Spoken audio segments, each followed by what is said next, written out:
Comentário expositivo do Novo Testamento. Colossenses capítulo 3, versículos 2 e 3. Pensai nas coisas que são de cima, e não nas que são da terra. Porque já estáis mortos, e a vossa vida está escondida com Cristo em Deus. Pensai. As igrejas de Cristo em toda a terra estavam passando por momentos difíceis pelas perseguições do Império Romano, dos judaizantes e dos falsos mestres gnósticos. E com a igreja de Colossos não era diferente, portanto, era natural que as preocupações tomassem conta da mente dos seguidores de Cristo naquela cidade.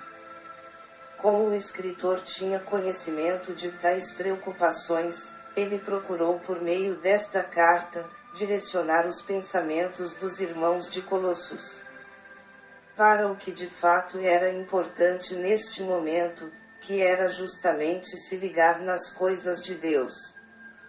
O que Paulo desejava mesmo era que os seus leitores estivessem sem preocupação alguma, porque o mais importante eles já tinham, que era justamente a esperança de salvação e vida eterna. Nas coisas. As coisas que estavam afetando diretamente a Igreja de Cristo na cidade de Colossos eram as perseguições perpetradas pelas autoridades de Roma, que além de matarem o Senhor Jesus, procuravam agora deter o crescimento do cristianismo no mundo gentílico. Além, é claro, de ter que lidar com as fábulas dos judaizantes e os falsos ensinos dos mestres gnósticos, que com heresias tentavam prejudicar o bom desempenho espiritual da Igreja de Cristo. Todavia, o autor procura tirar estas preocupações dos irmãos, lhes recomendando sobre coisas mais importantes. O dia a dia da Igreja de Cristo na cidade de Colossos não era nada fácil, porque os irmãos eram prejudicados nas coisas principais desta vida, como em seus trabalhos e na família, que são de cima. Os que faziam parte do corpo de Cristo em Colossos deviam mesmo era se envolverem com as coisas que são de cima. Estas coisas que são de cima, conforme o Evangelho das Boas Novas são o reino de Deus, a tão esperada salvação, a vida plena e abundante, chamada também de vida eterna com Deus e com Cristo nas mansões celestiais. As coisas que são de cima são os danos espirituais e também os danos ministeriais e tudo o mais que envolve as coisas da Igreja de Cristo. As coisas desta vida são passageiras, e comparadas com as coisas eternas de Deus, as coisas da terra não têm muito valor. Por mais que o homem na terra tenha as coisas materiais, mais logo passa, porém, a vida eterna e tudo que envolve a salvação são para todo o sempre. E não nas que são da terra. Que os seguidores de Cristo em Colossos tirassem do pensamento e da mente as coisas desta vida, ou as coisas terrenas.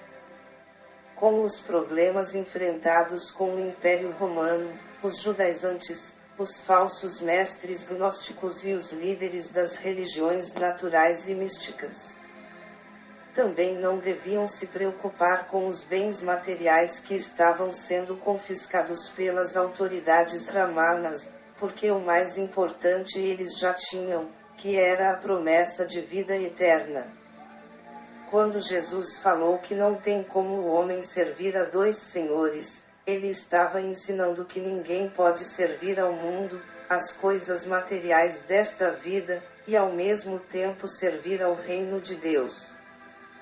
Paulo ensinava aos seus leitores que eles deveriam dar prioridade às coisas de Deus. Porque já estáis mortos?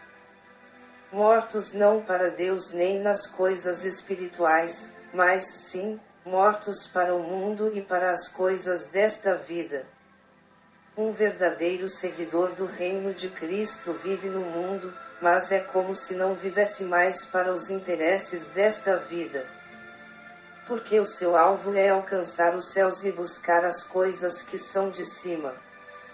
Jesus pregou para os seus seguidores que todos devem buscar o reino de Deus em primeiro lugar. Isso nos fala a respeito de nossas prioridades. Quem vive para o mundo e anda nas inclinações da carne está morto para Deus, mas quem vive para as coisas do céu está morto para o mundo. A sociedade moderna não compreende o viver diferente dos servos de Cristo, porque quem é nova criatura vive no mundo, mas é na realidade um cidadão do céu. E a vossa vida? A caminhada daqueles que vivem para Cristo, porque estão mortos para o mundo, é alicerçada e desenvolvida na vida plena e abundante.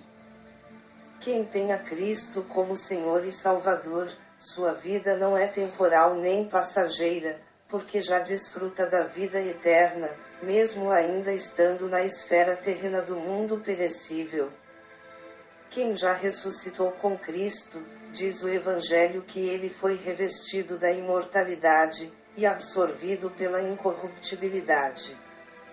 O corpo, na verdade, volta ao pó, porque do pó foi tomado, mas a alma e o espírito não mais deixarão de viver eternamente. O fato de vivermos a experiência humana está determinado que participemos da morte física, mas isso não significa o fim, mas sim a passagem para uma boa modalidade de existência. Está escondida com Cristo em Deus. A ressurreição de Cristo de entre os mortos é a garantia da promessa que os remidos em Cristo também estão envolvidos no processo da transformação espiritual, conforme a imagem de Cristo. E assim como Cristo em Deus foi absorvido pela incorruptibilidade, assim é a sua Igreja também. Dizer que a nossa vida está escondida em Cristo é a mesma coisa que afirmar que participaremos da mesma modalidade de vida do Senhor Jesus. O mesmo poder que operou na ressurreição de Cristo, isso da parte de Deus, é a mesma virtude que nos ressuscitará no arrebatamento da Igreja remida de Cristo. Cristo ressuscitou para nunca mais morrer, os seus remidos também ressuscitarão para serem absorvidos pela vida eterna, vida plena e vida feliz. Comentário expositivo do Novo Testamento. Autor, Evangelista, Francisco Amâncio.